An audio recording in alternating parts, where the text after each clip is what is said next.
எல்லாருக்கும் பிரச்சனை என்றால் சிம்ம ராசிக்காரர்களிடம் வந்து நிற்பார்கள். ஆனால் சிம்ம ராசிக்காரருக்கு ஏதாவது ஒரு பிரச்சனை என்று வரும்பொழுது இவர்கள் யாரிடமும் போய் நிற்க மாட்டார்கள்.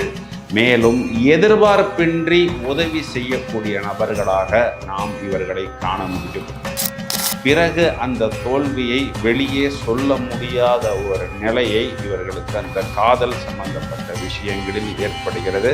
அதன் பிறகு இவர்களுக்கு நடக்கக்கூடிய திருமணம் அப்படின்னு எடுத்தோம்னா, இவர்கள் கொடுத்த வாக்கை காப்பாற்றுவதற்காக ஒரு கடன் வாங்க வேண்டிய சூழ்நிலை. அதாவது ஒரு சிம்மராசிக்காரர் ஒரு பேமெண்ட் தரேன், பணம் வாங்கி தரேன்னு கொடுத்துட்டார் அப்படின்னா, அதற்காக தன் தலையை அடமானம் வைத்தாவது அந்த காசை அவர் வாங்கி கொடுத்துருவார்.